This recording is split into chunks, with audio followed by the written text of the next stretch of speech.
Tansei nito dimtek tanis peronto nitsigason naya apitawigosisen segitawak nitsotzin. Hello, everybody, and welcome. My name is Tanis Peronto. I'm a member of the Métis Nation of Alberta from Region 6 in Peace River in Canada, where I currently am right now. I'm the Events and Media Manager at the American Indian Community House, and here to welcome you to our event today. The mission of the American Indian Community House is to improve and promote the well-being of the American Indian community and to increase the visibility of American Indian cultures in an urban setting in order to cultivate awareness, understanding, and respect. AICH is a 501c3 not-for-profit organization serving the needs of Native Americans residing in New York City. AICH was founded in 1969 by Native American volunteers as a community-based organization mandated to improve the status of Native Americans and to foster intercultural understanding. And I am now going to pass it over to one of our co-hosts, Jolie. Hi everyone, my name is Jolie Cloutier. I am from Onondaga, and sorry but I'm going to tell you guys a little bit about the mission of the Women's Gathering. So the intention of the Women's Gathering is to provide space for any and all Native women, femme, non-binary, transgender relatives to offer relevant information and art-related workshops in a space to gather and celebrate amongst one another. The gathering is a 2-day-long virtual session today and tomorrow via Zoom due to the COVID-19 pandemic, and the sessions are for us and by us. This year's theme is nurturing and grounding, including sessions on food sovereignty, Indigenous futurism, midwifery, caregiving, and women's health. The result is to have the participants walk away feeling grounded in community with access to resources and a strengthened community. And now I'm going to hand it over to our moderator, Tatiana. Good afternoon, everybody. She'eya Tatiana Benali, Yanishya. Tchoto Nasha, Nanis Ajatachini Nishlin, Nashashidina, Bashishin, Kintlachini Dashiche, Adobitani Dashnale, Akut Ego Dines Sanishlin. Hello, everybody. My name is Tatiana Benali, just giving a quick introduction to all the Dene relatives out there. So I'll be moderating the panel for today. I'll quickly go over the description for the panel so you know what you're getting yourself into. So this panel will be a roundtable style panel discussion with 5 Indigenous doulas from different nations across Turtle Island, covering the different perspectives, philosophies on Indigenous midwifery and doula services, where each sees the practice going and how that is grounded in Indigenous philosophies and communities. So I am joined by Becky Jones, Alexis Esposito, Jaisha Lyons Echohawk, Andrea Stanley, and Sherelle Jacobs today. So welcome to you all. Thank you so much for joining us today. And I'll go in that order. So Becky, if you could go ahead and unmute yourself, introduce yourself, who you are, and briefly go over your experience in your fields. Sure. Becky Jones Inishia, Totzani Nishle, Ashihim Bashish team, Dishkishni Dashiche, Ado, Tabahe Dashanele, Akot Ego, Adza, Dine Nishle. My name is Becky. My pronouns are she and they. I am Big Water and born for the salt people. That's why I'm salty. Just kidding. Just sometimes. I'm based out of occupied Tiwa territory, which is Albuquerque, New Mexico. And I've been here for about almost 20 years. I'm originally from Fort Defiance, Arizona, and I've been, I guess, in this doula position for a year. That's when I last received my training, was last October in 2019. But it aligns with what I do with my job. So I'm a sexual health educator with Planned Parenthood of the Rocky Mountains here in Albuquerque. I'm also the community health worker, program manager for our Native Community Health Network with Planned Parenthood. So I do a lot of community health work with the community, mostly specifically Indigenous populations here in the Southwest area. So I do, recently I've been doing more abortion doula work, and I recently, well, I'm on call right now to be a doula for a birth that's going to happen soon at the end of the month. So I'm really excited about that. Thanks. Awesome. Thank you so much. We're so thankful to have you on the panel today. I'm going to go ahead and call on Alexis Esposito. Just introduce yourself however you want. Hi, my name is Alexis Esposito. I'm a member of Arausi Baniku, Maisi Guani Taino. I'm from the Taino Nation Snake Clan. I came into this work as a doula because of my love for my people and my prayers for the next 7 generations and the passion that I have for seeds.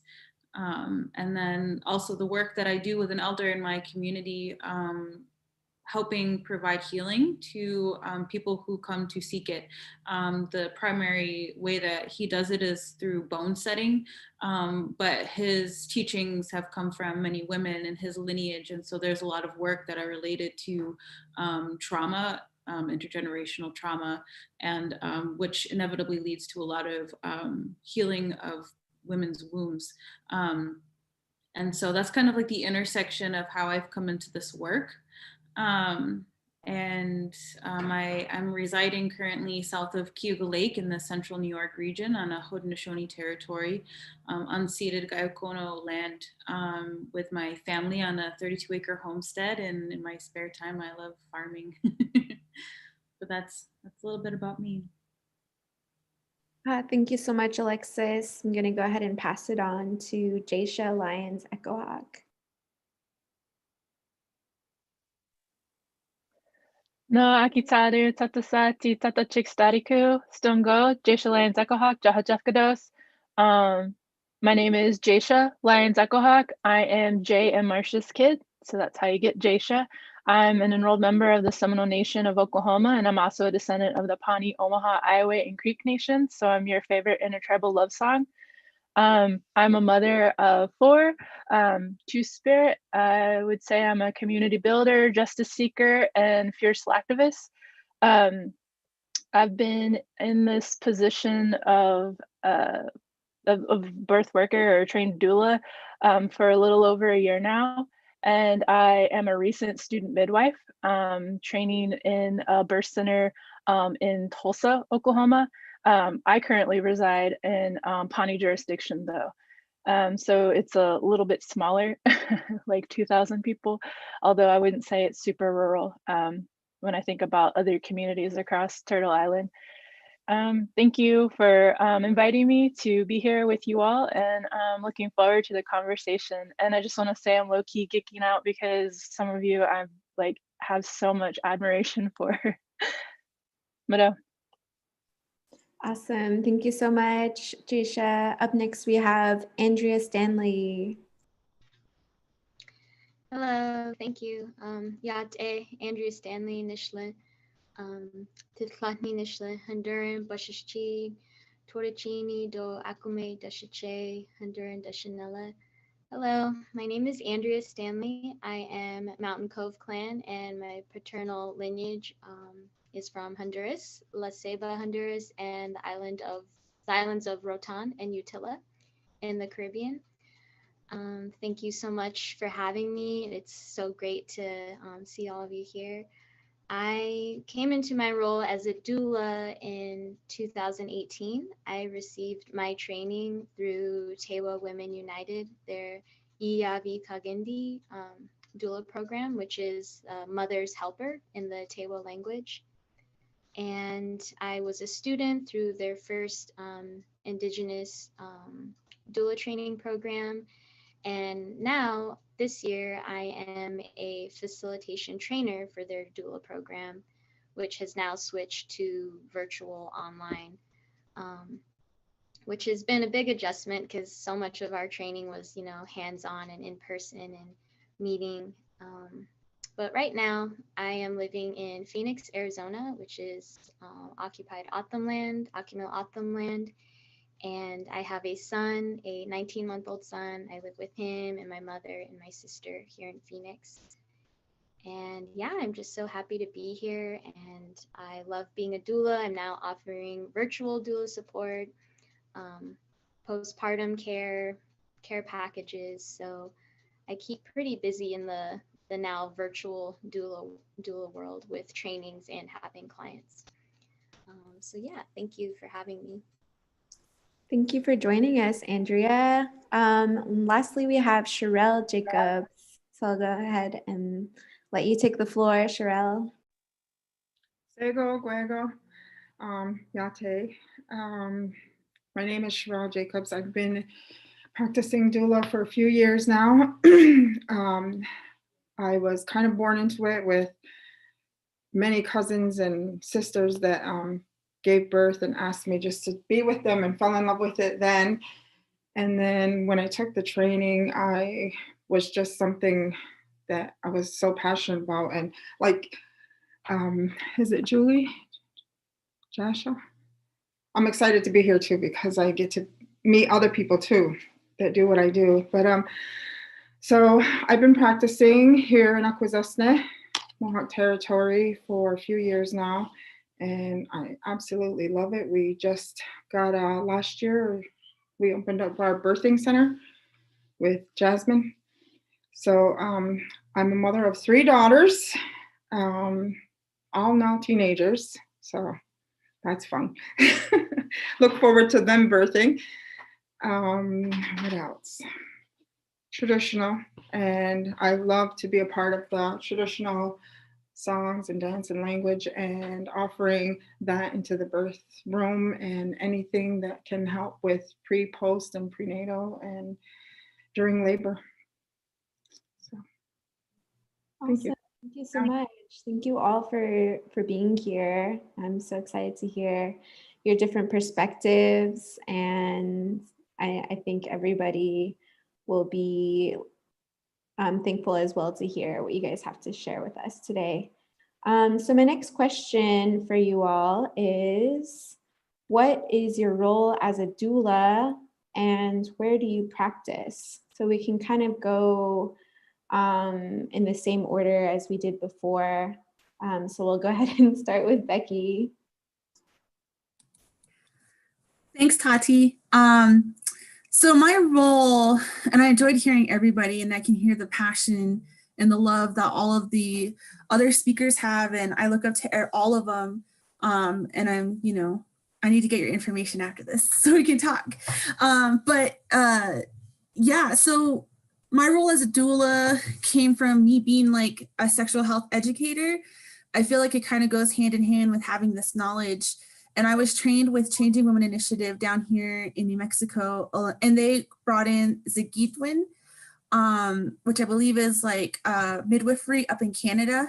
And they came down and we got to have a really beautiful training in Winter Rock, Arizona, in the Hogan at the museum. And we trained with a medicine woman named Rita Gilmore, who kind of taught us the ceremonies, the do's and don'ts for Diné women and folks who are going through pregnancy.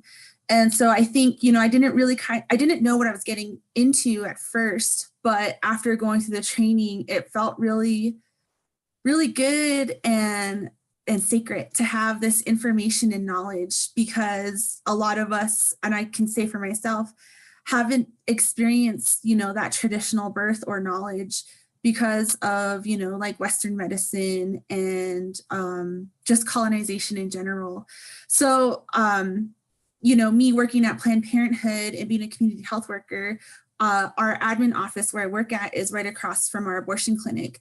Not only did I get to learn about, being a birthing doula, but also what we do traditionally for someone who's experienced a miscarriage or an abortion, and how can I be a doula, and how can I support other Diné folks who are in that situation, who might not have, who might not know what to do. And so, I feel like this knowledge is really helpful for folks, especially mentally and spiritually.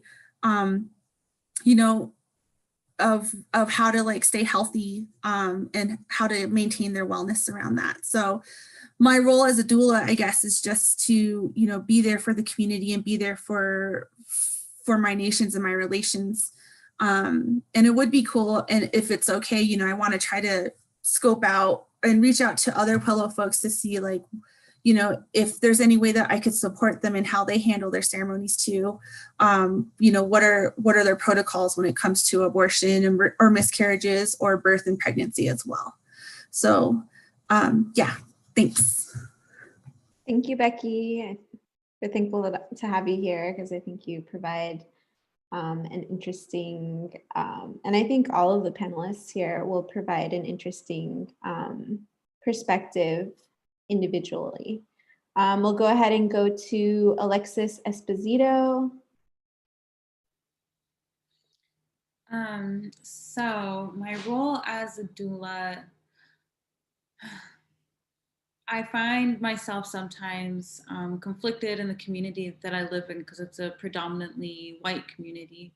So my role, my understanding as my role as a doula is somebody that helps keep that woman and her baby and her family protected during the process of gestation and labor and afterwards. What I find here, because my clients are predominantly from a white community, they have a difficult time understanding why that is important. And oftentimes I find that my role is simply simple things like just being there when they need me in the way that they, in a way that's comfortable for them, and which I deeply respect. But I also feel that as a doula, part of my job is to help educate women on certain practices during pregnancy to ensure that they're healthy and that they're going to have a healthy labor process, which through my other work, I find that, you know, something that affects labor is the amount of trauma that you have been through in your lifetime, and then also the trauma that your ancestors have been through. That all comes up during that period, and sometimes it's difficult to communicate those things. So, you know, right now I feel that I'm working to maintain a certain integrity in the work that I do in a community that doesn't totally understand why I do what I do. And so sometimes I feel that my own role as a doula is also bringing forth a importance to actual reproductive justice in Western culture that is informed by my Indigenous teachings, you know, from my ancestors, and also trying to reclaim my own teachings because so much has been lost, you know, on the islands, you know, in the Caribbean. And even now, you know, I sometimes talk with some of my relatives on the islands, and you know, I'll be like, so like who in our community, you know, is doing traditional birth work? And sometimes like I feel like I get radio silence, you know, and I don't know why, you know, I haven't been able to discover those stories. And so sometimes the role of a doula, I find, is really diverse, and it's important for me to maintain a sense of purpose and also trying to meet other people's needs as well, because that's what's really important. Thank you. Jaysha, go ahead. I appreciate what you both have had to share. And I agree, especially with what you just said, Alexis, that it's a very diverse role. So I have been like practically trained as of last summer, 2019. And but I've been familiar with birth work for some years now. And actually, as I in my specific capacity, I value this as a community role, in really just holding a lot of space, not just necessarily for birthing people, but for our family members in our community. I'm also Two-Spirit, and that's not something that in terms of where I'm located currently, in my tribal community, we don't have a lot of people who speak openly and talk about the community roles that we hold. even the practices or the specific duties that we have. And so there's a lot of reclamation and healing that comes with not just not just with your physical hands-on work with these families and individuals, but also community-wide. So I began having children again about 5 years ago with my current partner, and in navigating how we wanted to do we made a plan, and I have never appreciated the way that we bring life into this world through the hospital setting. That was just not for me, but in navigating who could help us, that information that wasn't readily available, and the folks that could help, like in terms of people who come from our specific tribal communities and or not, but they were still Native people, wasn't really here, where I'm at in Oklahoma, and even beyond where I'm located, like within the state, if you will. So I feel like there's a lot of, like I said, just holding space, having those conversations with folks who have some stories or some knowledge, but they aren't currently putting that into practice right now. I don't know if you want me to talk about the practical aspects of being with people, like prenatal, during birth and delivery, or postpartum, but I think when I can only speak for me, but I feel like because it's such a community role, you're not just like on this scope of a contract where you're there for so many visits during or before and then afterwards. It's almost like a really more relational, you're building family with these folks.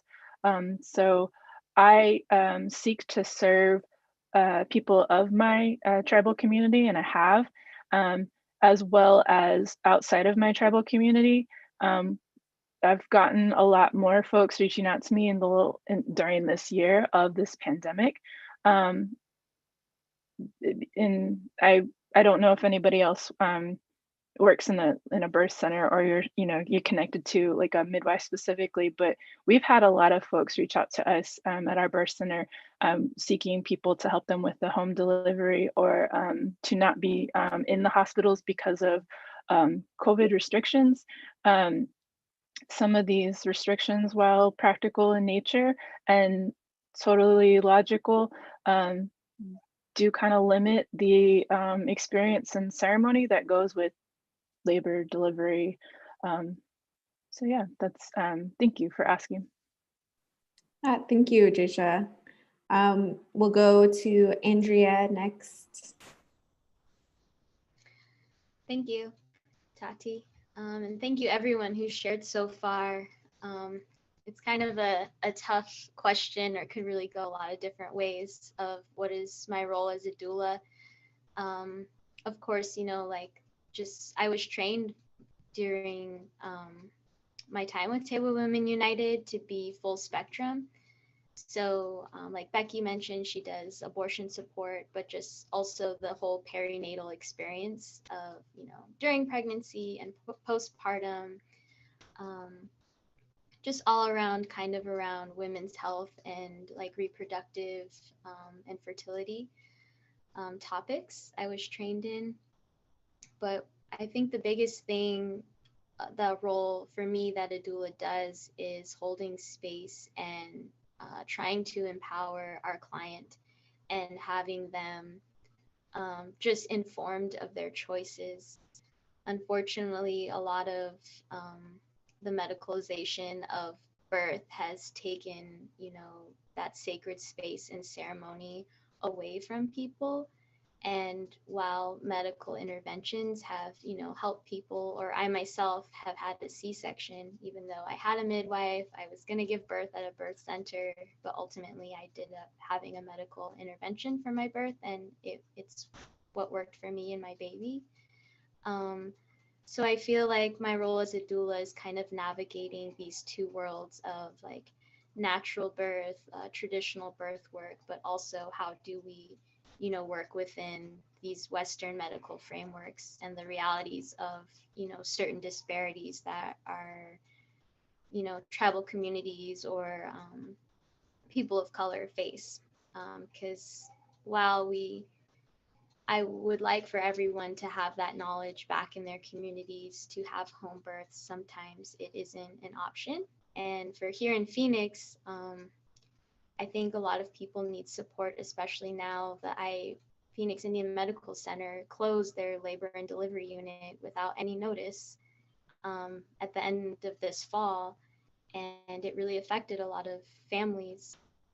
So I think my role is just helping people being aware of their options and advocating for their options, and that they are able to trust in their body and trust in their ancestors. Our ancestors endured a lot, but not looking at it from a deficit place, but more from like a strength based place, that women were able to give birth in all sorts of situations. People were able to give birth. And my role, I think, too, is helping people uncover their stories of birth.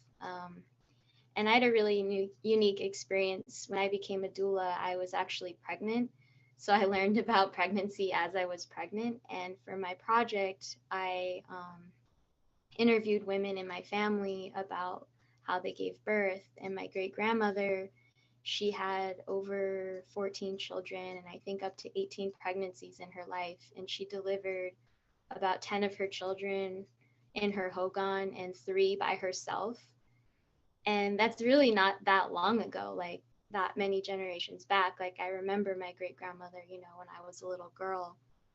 So I think it's just helping people uncover their stories and that they can, connect and realize that inner strength that they have within themselves to birth and, to bring strength to our families and our communities. Thank you, Andrea. That definitely brought up like a lot of memories of my grandparents telling me that they were just born like somewhere on that hill over there behind, it's definitely something that I appreciate that you're focusing on. And lastly, we'll go with Sherelle Jacobs. Go ahead and talk a little bit about your role as a midwife or doula. Okay, Sego. Mine too, my grandmother who lived next door to me here, she has 13 children. So, and then a lot of my aunts and all my cousins, like I have watched birthing evolve from hospital to having absolutely no control over your birth and no control or no say over how you're birthing. And I've watched it evolve into actually being a part of home births where I've seen moms take full control and be empowered and just build the room exactly how they want. And it just gets me so emotional now.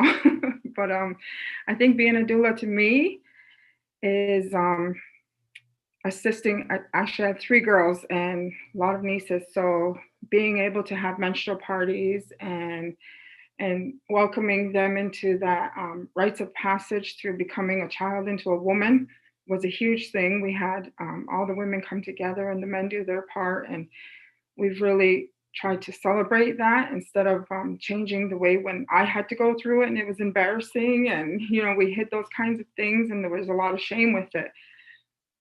Raising 3 girls, I'm really trying to empower them and help them to celebrate their bodies and celebrate our naturalness and the essence of who we are. And right down to menopause and going through menopause and helping friends and family here in our community and online, just trying to map their way through it. And then what I love about being a doula is helping. My biggest thing is I love helping assist with the birth plans, assisting in the home before and after and during with the meals, just being an ear to listen, shoulder to lean on, to be a coach and offer them their options and just helping them be aware of how to deal with contractions and how to deal with their pain options and postpartum support and self-care and herbal teas and medicines that we can take and offering massage therapy. I'm also a massage therapist. I used to live in Tucson, Arizona, went to school out there. Used to live in Albuquerque and Phoenix for a little while. So I took massage therapy out there. And so I offer that in my practice too. But I also, I love making them aware of breastfeeding and bottle feeding and empowering new moms and welcoming them to becoming new moms and having success after birth, like the importance of self-care and, you know, their mental and their emotional and physical support after birth. And it's just as important for the baby as it is for the mother, and finding that space for her and helping. And it's even so different from when I had kids, like realizing how spiritually open we've become and how we have to protect ourselves from that and allow ourselves some time and space to get to know our babies and to get to know, for them to get to know us in our space and our surrounding and our environments and our voices and the other kids in the house, and having the ability to find that space for them, even if it is just to go sit with them while they take a shower or while cook while we're there, and yeah, you do become a part of their family, and you get to know their sisters and their aunts and their moms and their partners and different people. So it really becomes really special, and it's such a joy being a part of that whole experience. But also as a doula, that's the birthing side of it. And then we also deal with miscarriages and losses and going through all the stuff that we go through as women and all the questions that we have with sexual health. And we have a few women, like there is a good crowd here of women here within our territory of Akwesasne that practice this. So we try to get together and we do vaginal steaming and herbal teas and what we suggest, and have a team that I can just go to and say, what do you suggest? This is what the family's going through. And so we have a really good support system too. And it's also just with not just home births, but hospital births and things like that. So it's been quite the journey. Thank you. Thank you. Thank you so much. This is extremely pleasing for me to hear, like all of what you guys are all saying. I'm like currently expecting, and like, so the learning curve has been steep for me. I went from my only exposure of like birth and pregnancy and motherhood being like stuff I saw in the movies to learning about doula work. And then now I'm like learning more about Indigenous doula work. And I'm like, wow, my God, like there's so many different ways to approach pregnancy, birth, caretaking. And yeah, so I'm thankful to hear all of you guys and have you guys all on our panel today. So my next question kind of covers a topic that the American Indian Community House has, which is Indigenous futurism. So it's kind of something that is interpreted from person to person. I've seen people kind of talk about it in a way that is kind of acknowledging that Indigenous philosophies and practices are always changing, but their morals are, you know, they're there, the principles and the morals are there. And so my next question is, what sets Indigenous midwifery doula work from mainstream midwifery doula work, and where do you see that going in the future? So we'll go ahead and start with Becky. Thanks, Tati. That's a great question. That's I don't know if I have enough experience to like really know what happens in like mainstream doula work or midwifery work, because I've been associated with a lot of Indigenous midwives and doulas.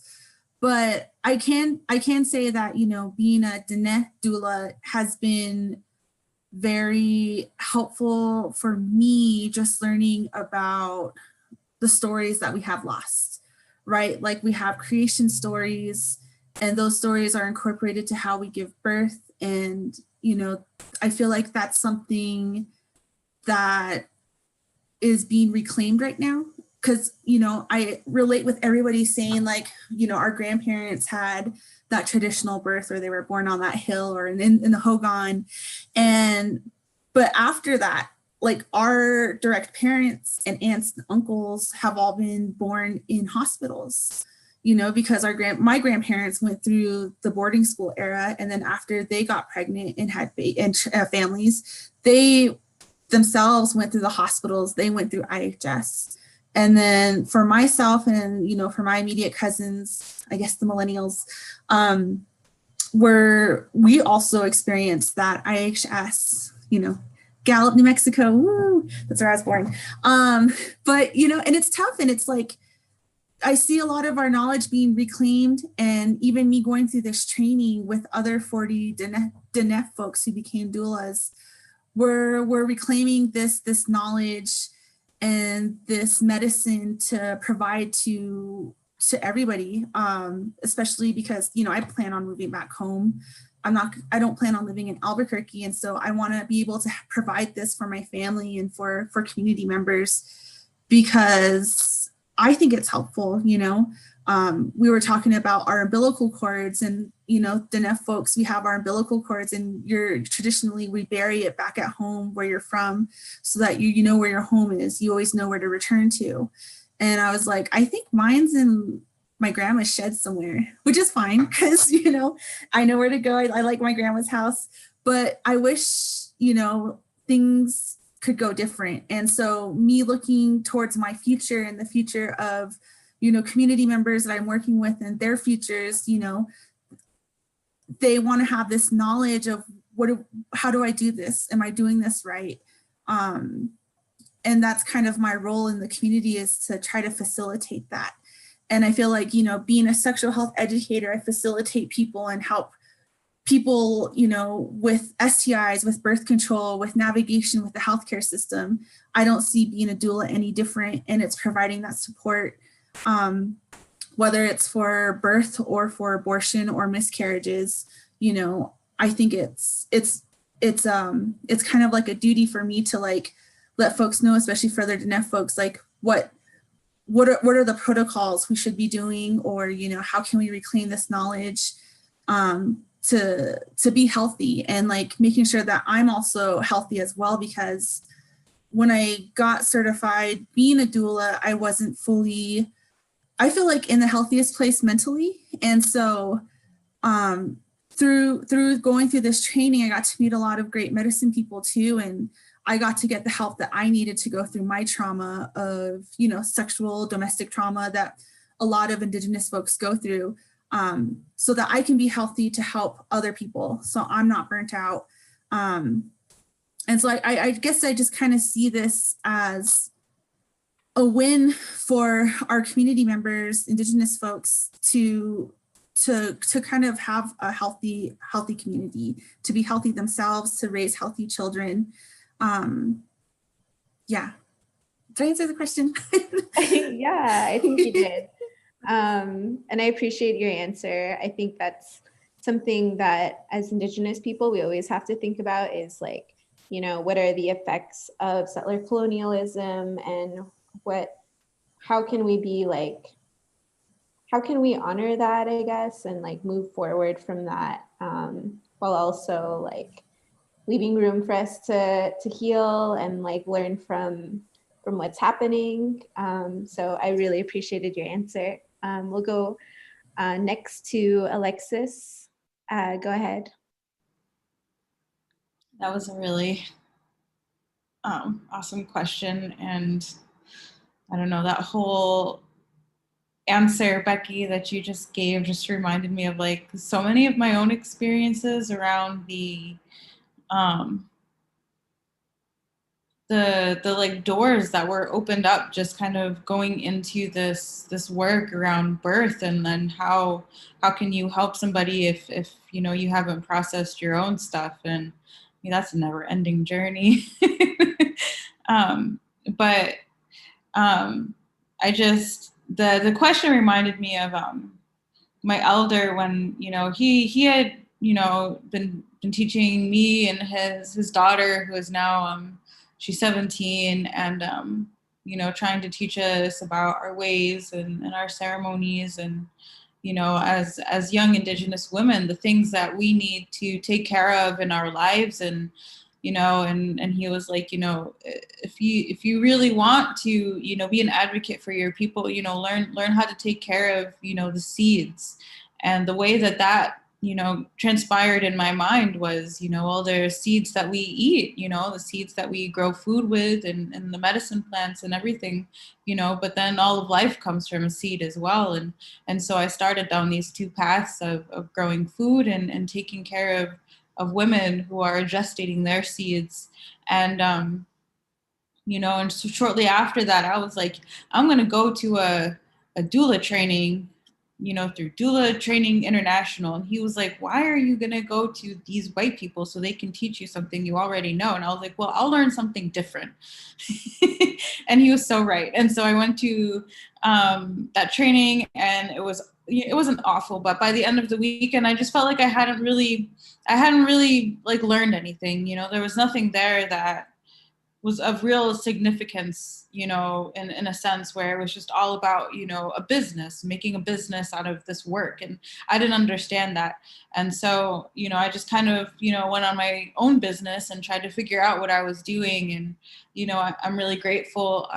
You know, there was this training up in Akwesasne that I went to with Sherelle, and that it was a whole week, and to just be around so many strong Indigenous women who had all of these memories of their aunties and their grandmothers and their mothers reminded me of exactly what I was doing.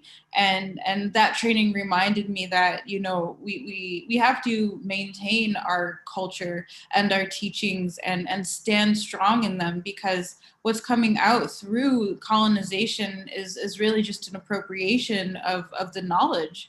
And that's just kind of what capitalism is.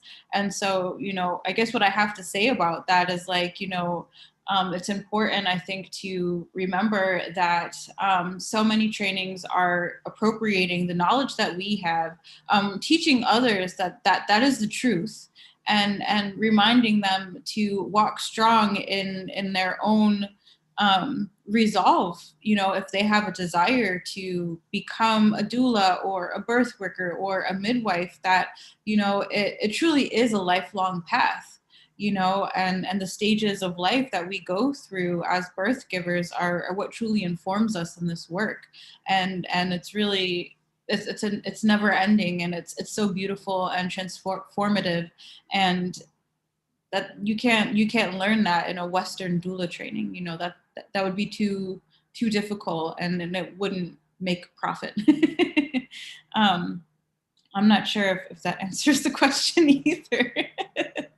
Oh, no, I mean, I think this is kind of just like an open-ended kind of question. And I think y'all are covering some very important aspects of, you know, the midwifery and doula practice. And I think it's, for the people listening, I mean, for me, it's really informative. I do think like a lot of Indigenous practices are often seen as extractive industries, or how can we make a profit off of these, you know, different medicines and tools that are new, fresh on the market as soon as they get trendy. So I think that was a great answer. So we'll go ahead and go to Jaysha Lyons, Echo Hawk. Thank you. I just want to repeat the question. You said, or you asked, what sets Indigenous birth work or midwifery apart from mainstream midwifery? that birth work. Yeah, exactly. And like, I guess where do you see Indigenous midwifery or doula work going in the future? Yeah, I echo what was shared already, especially the capitalistic part. I think that's really a significant difference from the way that some of us practice. I want to, I guess, just make a quick note that some of us are like, while we're Native or Indigenous and we are birth workers, there's actually, let's see how to say this. So the midwife that I train under is actually, I think she's enrolled with a tribal nation. However, she has been honest about not identifying necessarily as Native in terms of like she operates in the world where people see her as a white person. She's very much as she says, like a white person. So that is something that I think sometimes, like, I don't know if that's a like I said, like maybe it's something to note that we do in Oklahoma probably do have more Native quote unquote midwives and doulas here, although they might not be connected to practices or maybe even just to their tribe or to the culture, um, like across various levels. Uh, so with all that, I do think there is a difference though when you think about like traditional teachings or people who have been rooted or are connected in the ways that you would be able to look up, you know, like a midwife and a doula, like if you were to Google somebody.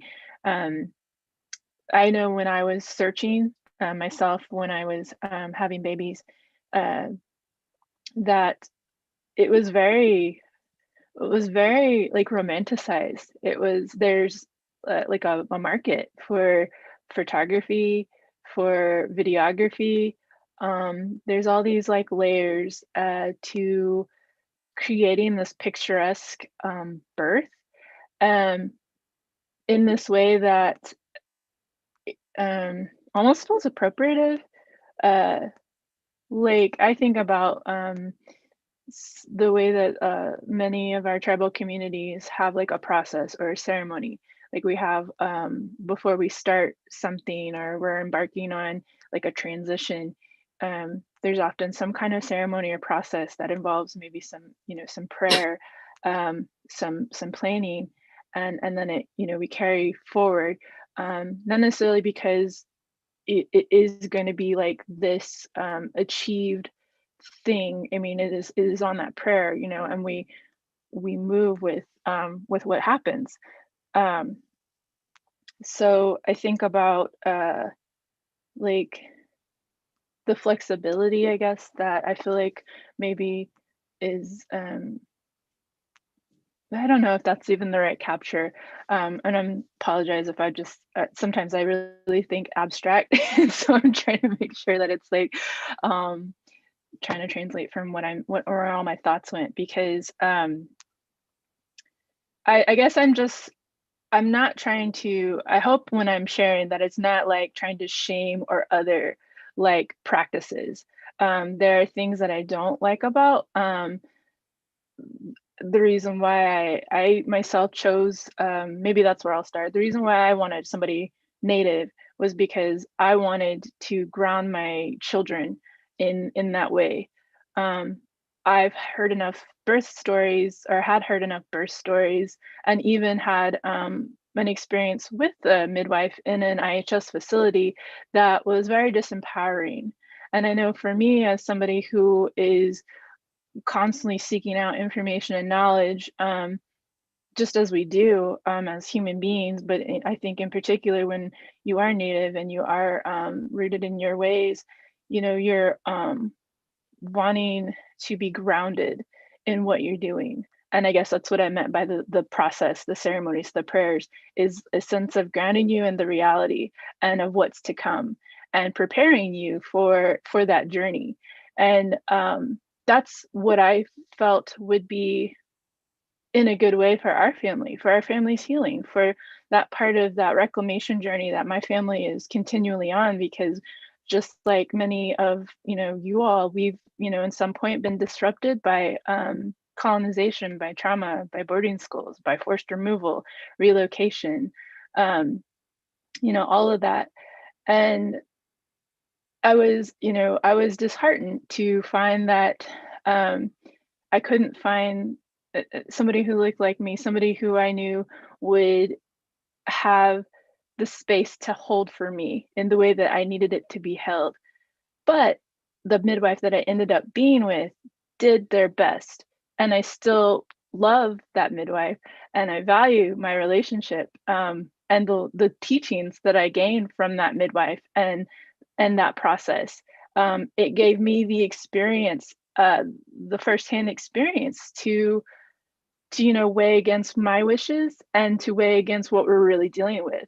I think Andrea mentioned it, that not a lot of people in our communities have like home births, or and maybe even with Becky, like there's a lot of our people who don't have access to it or have the opportunity to it.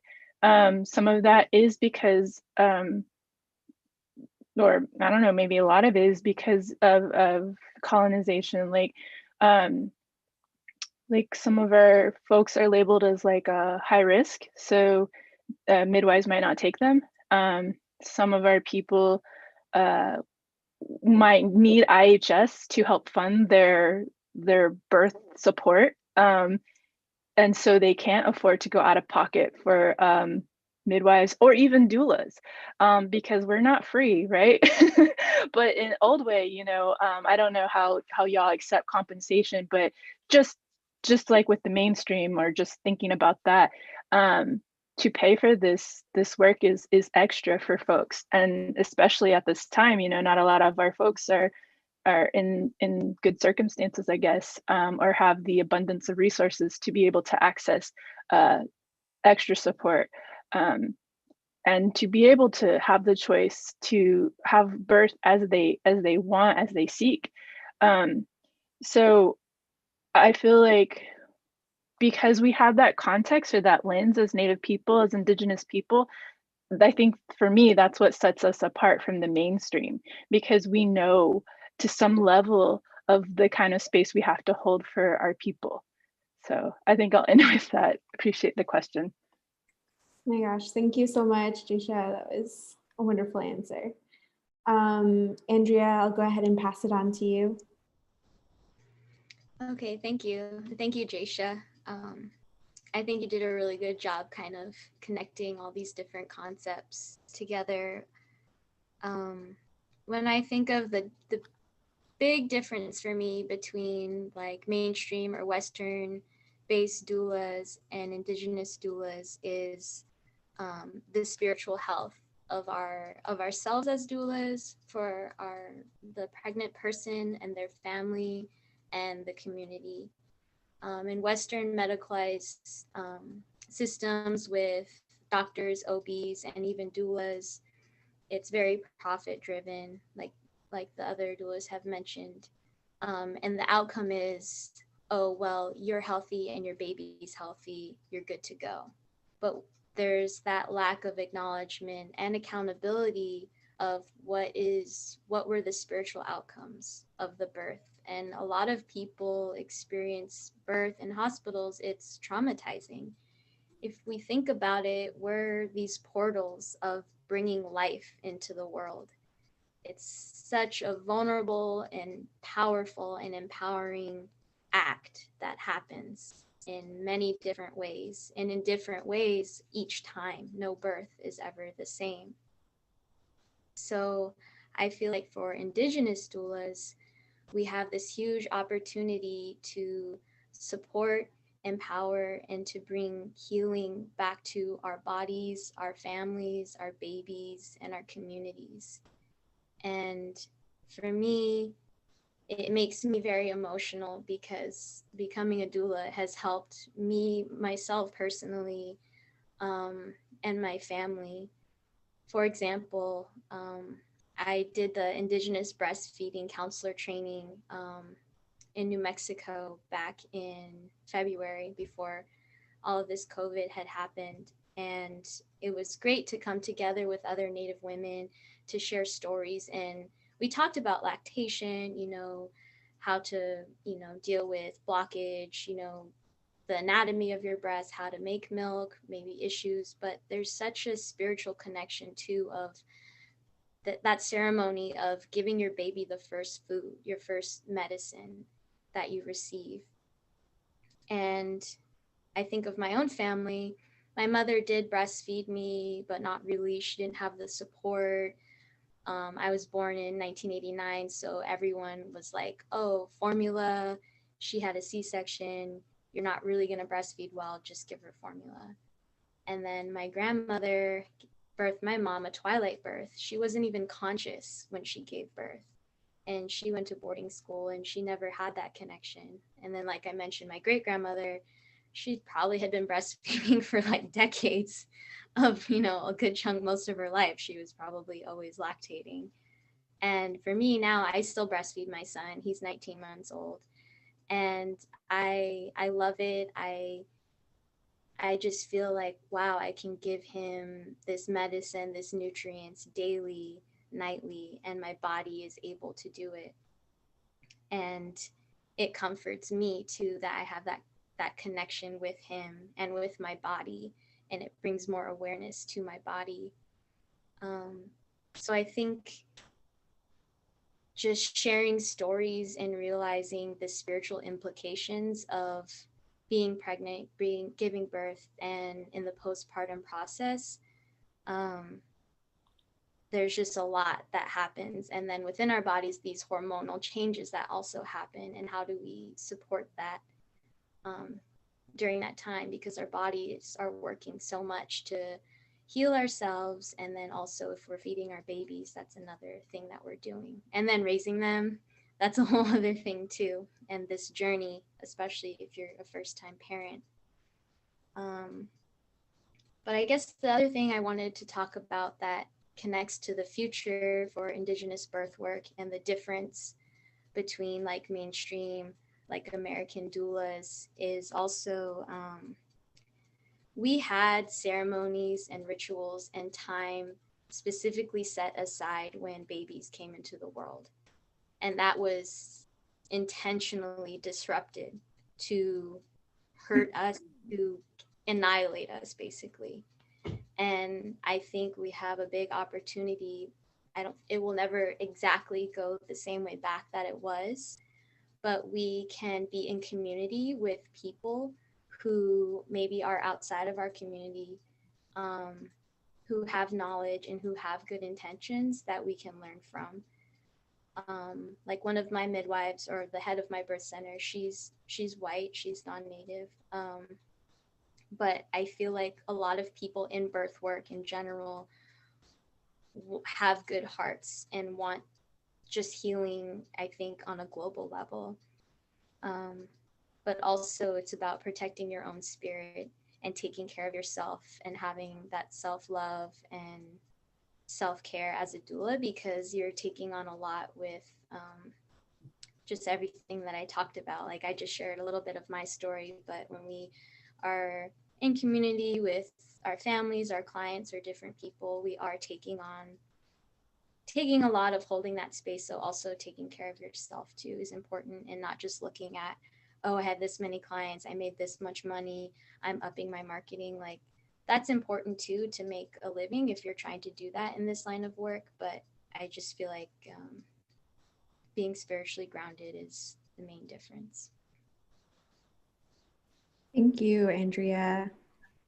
Beautiful answer. Sherelle, go ahead and take it away.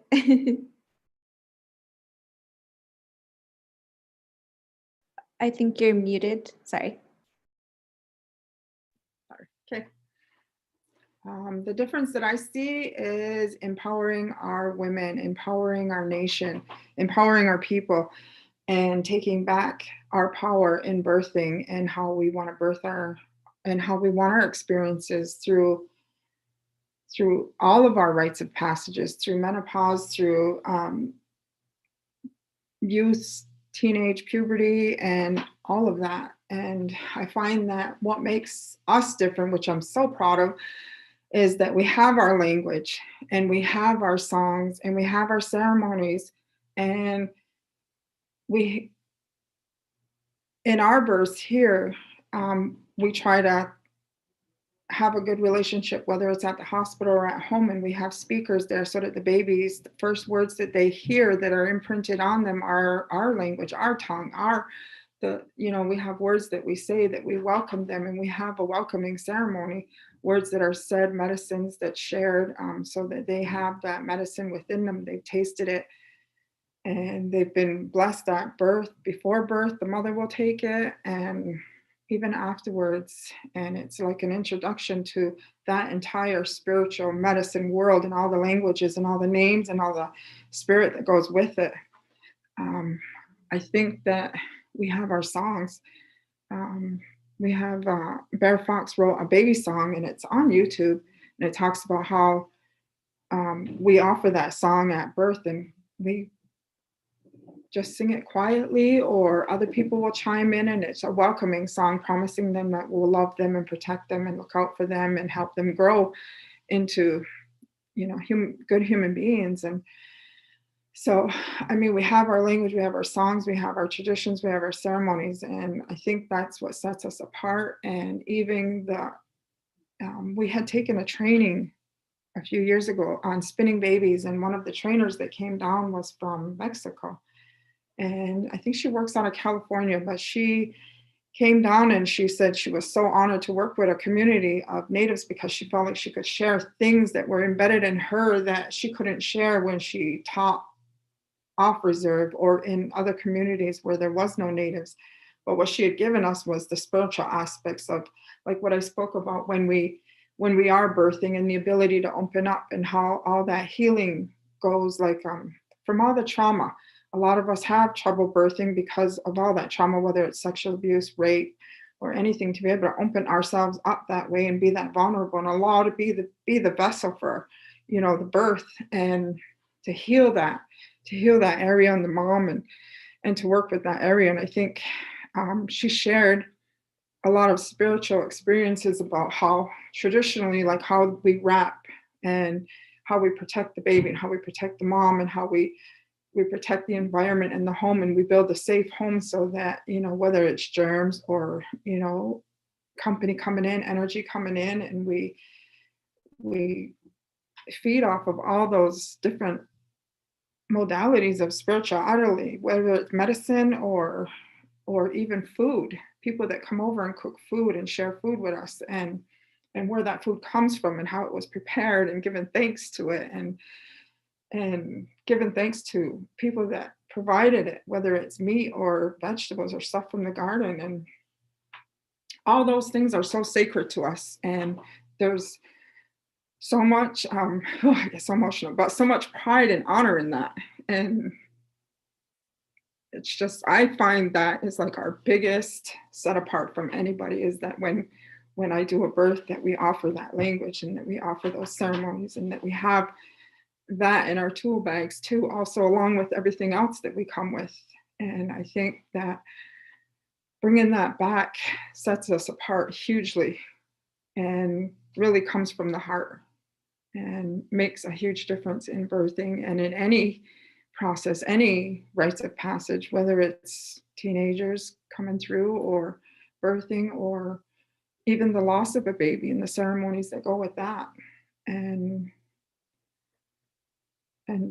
yeah, so I think that's what sets us apart. Thank you. Thank you all so much. Like, I think we covered all of the isms, the settler colonialism, capitalism. So that's always good. I think as Indigenous people, we always have to look even deeper and work extra hard to make sure that we're getting what we need, and we're addressing, these different parts of ourselves, and looking out for our community members and our relatives as well. The last question that I have is pretty quick one. If you had any advice to give to a community member or a relative about Indigenous midwifery and doula work, what would you advise them to look for or to be mindful of? And this could include stuff like the pandemic that we're all in as well. So Becky, if you can go ahead and answer first. Oh, it's so hard because I have to think real quick. So let's see. I guess, well, I would maybe start out with asking in a response, like what are they hoping to get out of, having a doula or a midwife, and what are some of the big questions that they have? I guess, the biggest question that I kind of get is like safety. And then also, what is a doula? Like, what do you do? And then even hearing an abortion doula, they're like, what does that mean? And so it's just answering those basic questions and letting them know that we've been doing this for a long time. And, the concept of having babies in a hospital is still fairly new.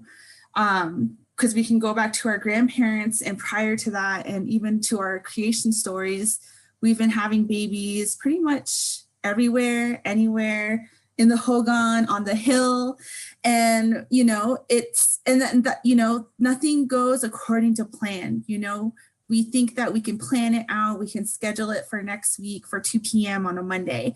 It's probably not going to happen at 2 p.m. on a Monday. It might, and that would be great. But, we can't set those expectations. And I think living in a fast society and living in a fast track world, I think pregnancy does push you off. It does, even the idea of like trying to plan an abortion, like I always try to, let them know that there needs to be some leeway there.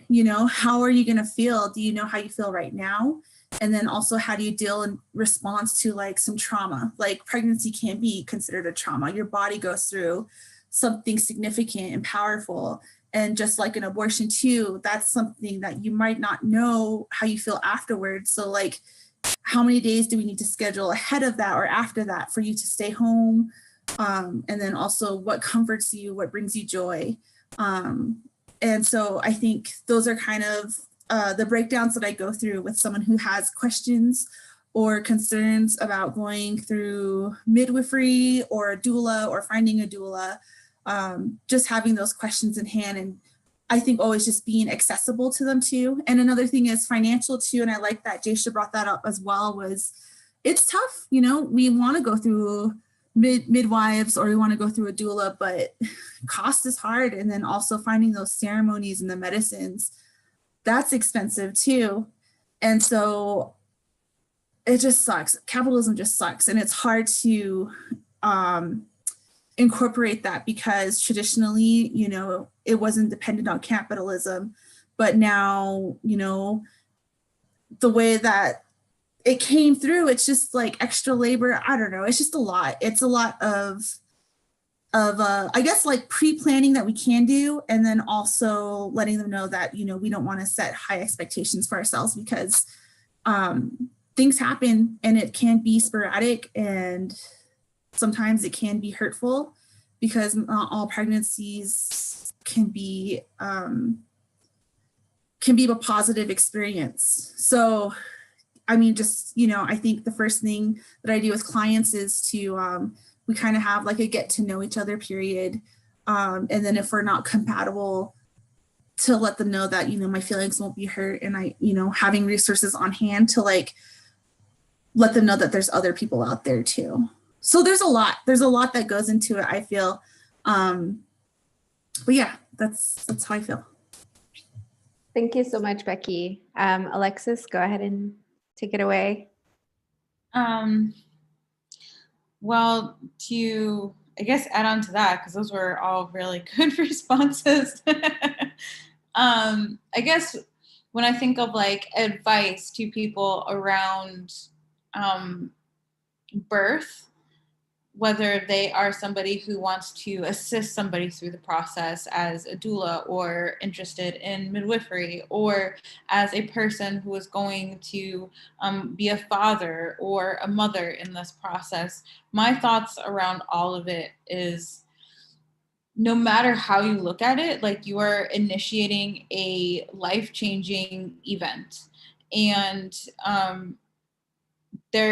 otherwise, like, there isn't anything that you can guarantee in that process, because it is at the core of the essence of birth is life, and it's total chaos, and what goes into it is total chaos to make life, which is then more chaos. So there's really, you can plan and educate yourself and help a person through the process as much as possible, but in the end of it, like, you have to be ready for something that's going to change your life, because every time it's a different experience, and every time you're gaining different insights about something, or you're having to deal with trauma that might not even be your own. And so to be ready for that is impossible in my mind. You can only have the desire to go through that process and surrender to the process. And that's so beautiful. And I think that, aside from having chaos be at the essence of birth, I also think that beauty and love are also there. And I think that for anybody who is going to be touched by the experience of birth in their lives, and sometimes birth doesn't always mean life, that it's going to be really powerful. And otherwise, that we have our relations to lean on, and there's so much knowledge and family and friends and in nature, and to be ready to just be open to connect. Yeah, that's it. Thank you so much, Alexis. Jaysha, your turn. Okay, I'm going to repeat the question again, just because I want to make sure I had it. So you said, or you asked, what would you advise a relative about Indigenous midwifery and birth work? Yes. Okay. Yeah. So I think, yeah, what y'all had to say already was really, really great. And I think what I could add to that is, and maybe I've already said it, or maybe I'm repeating what y'all said in a different way, but I just think about this whole process is really like, and I really liked how Andrea phrased it, like, I mean, simply that it's like getting our folks ready for like spiritual health and wellness. We I would like offer that or have offered that, we're trying to get our folks to a level of wellness in a way that prepares you for what's to come, but we don't know what's to come. We can have an idea, and that's where you plan. Our people have always planned, and so this is just another, this is just part of the ceremony. It's just part of the process. We can ground ourselves in preparation and take in what we know we need to do. However, yeah, it's life, just like in life, it's not always a guarantee that it's going to be the ideal. But we will work towards that level of wellness. We'll work towards that level of safety, that level of comfort. And I think that's, I guess, in terms of maybe not just in Indigenous birth work and midwifery, I feel like even just across the board, the safety of your client, if you will, or the person you're working with, your families you're working with, you want this relationship of trust. However, ultimately, like, everything that they do is their choice, their decision. So you want them to feel empowered by that decision. We don't impart like any advice or any decision on them. At least me, what I've been trained and what I feel and what I practice is, I can provide you with the information, the resources, the options. And so I think if a relative were to ask me, about a certain midwife or doula, like what would you say? I would, definitely encourage them to reflect on whether the relationship that they have is one of trust and mutual understanding, and that ultimately that they feel empowered by their birth support, by their birth team, in their journey, and that they're grounded in the reality that you know there is a plan, and if and that it's an honest plan. So I think that's all I could add to this conversation. Thank you. Thank you, Jaysha. I'll pass it on to Andrea. Thank you. Thank you all for sharing earlier. I'm just trying to wrap my mind around what has already been shared. And I think what advice I would pass along when if you're seeking a doula or a midwife, or maybe you're interested in becoming a doula or a midwife, is just really trusting yourself and your intuition, and knowing that you'll make decisions. You know what's best for your body and your baby based on your lived experiences. So you have all of these choices that you can make, and you are guided by those choices, by your lived experiences. So I think I would just advise people they know themselves best. And like we had talked about, like the differences between Indigenous doula midwifery care and like the Western, like American, their field of practice is, to sell you something or to get you to, that the commodifying of this journey. And I would just advise people that they make decisions from like a heart space of what makes them feel good, and just honoring their journey, especially if it's their first time. I say that because I'm a first time mom too. So just really like honoring yourselves and going with your gut, and what's best. And I feel like the medicalization process, people will pressure you or make you feel like you don't know even your own body or your own pain or your own, they may dismiss it. But doulas and people who are helping to support you should be your biggest advocates and cheerleaders and support systems. So just making sure, that you have that connection with your birth worker. So thank you. Thank you, Andrea. Lastly, Sherelle. I'm so lucky to go last because I get to think about everything you guys said, but you pretty much covered mostly everything I would have said. And going back to me when I birthed my 3 daughters, and the importance that I think I would tell people is to find a team, find somebody, even if it's a friend, a sister, an aunt, a mom, somebody to help you through and ask the questions. And that's what I love about being a doula, is empowering these women and letting them know that they have options, letting them know that they have control over their birth, some control. And what I love about birth plans is going over the what ifs. What if it doesn't go the way you planned? What if it doesn't go the way you wanted? Then, okay, what are the other options then? Okay, then we might have C-section, we might have this, we might have that.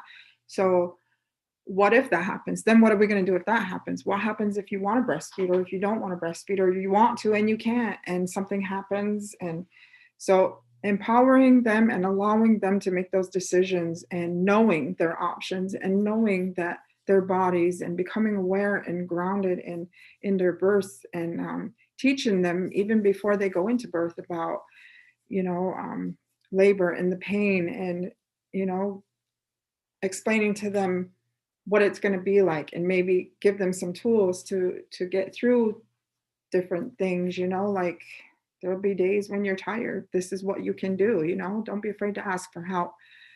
And there'll be times in your labor when you want to give up and you don't want to do it, but it's a wave. And once that wave is gone, it's gone. And then there'll be a new one coming, and we'll work on that one when it gets here. And just finding space and teaching them options and things that will get them through, and having that support. And just, I love the fact that we have options, and we have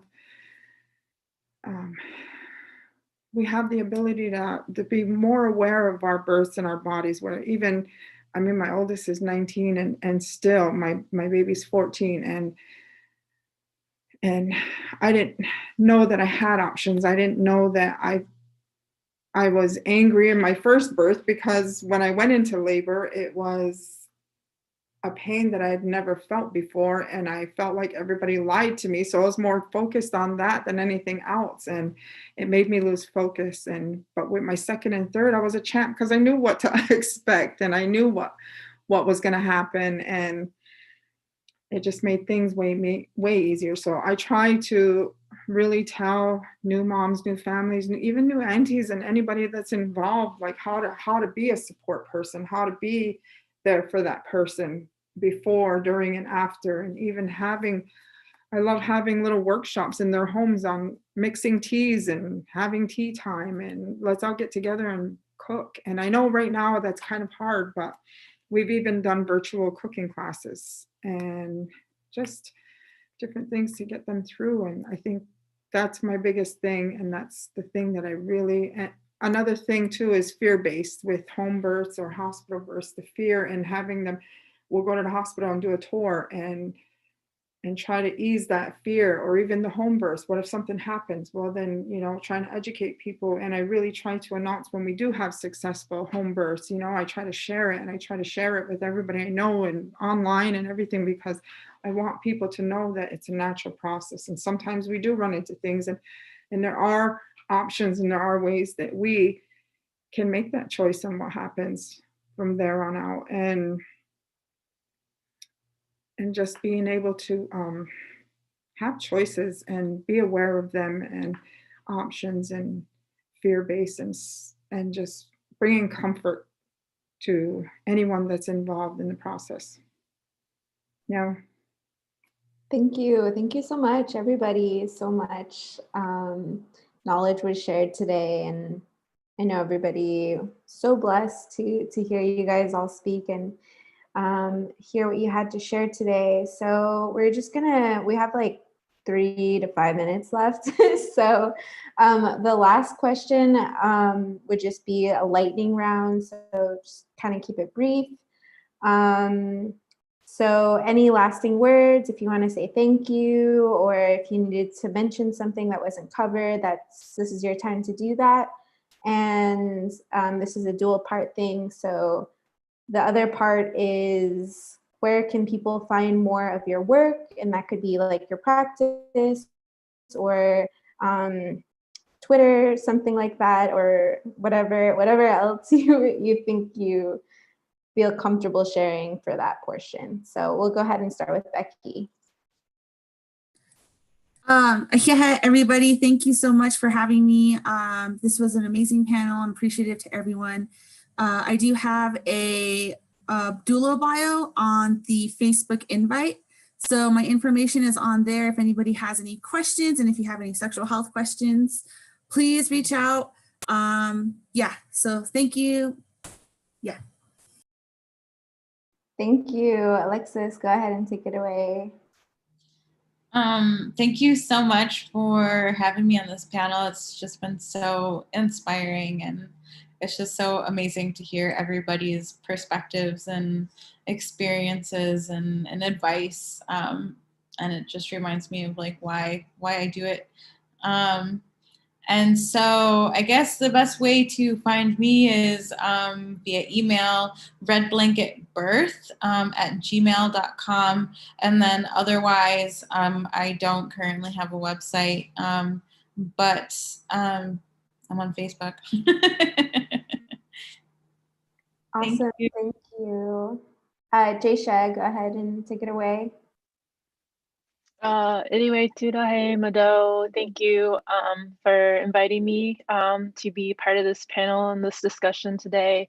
Mado, anyway, Tudahe to all of you on this panel for everything that y'all have shared and taking the time to help educate me. I can be found on Instagram, and my handle is at @JLionhawk or J_Lionhawk, or you can just look up Jaysha Lyons Echo Hawk on Instagram and Facebook. And then I also am a founder of Native Breastfeeding Week, so you can also follow our work there. I work with the collective of folks, and we're on Instagram and Facebook as well. And I think, yeah, I don't have a website anymore, but appreciate y'all. Thank you. Andrea? Yes, thank you, Keha, everyone, to Tatiana, the organizers of this event, and all of the panelists. I love talking about birth work and all of this. It just gets me like excited and recharged to do more of this work. You can contact me via email. I will put it in the chat. Currently taking a social media cleanse till the new year. But yeah, you can find me via email. And yes, thank you all so much for sharing. Thank you, Andrea. Sherelle?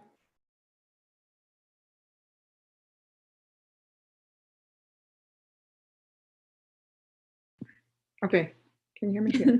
Yeah, I can hear you. I really appreciate being asked, and it's an honor to be asked and to sit with all you women. I was so excited to do this. I love birth work too, and I love talking about it and sharing with other women, and I love anything that has to do with women empowerment. I like so want to hang out with you all and just be able to just talk about this stuff all day long. But the easiest way to find me really quick is on Facebook, Sherelle Jacobs. And I kind of a jack of all trades, so don't be shocked by the Facebook.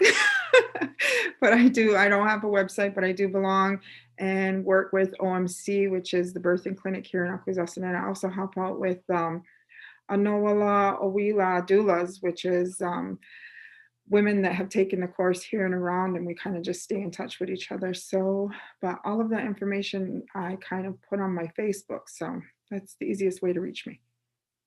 Awesome.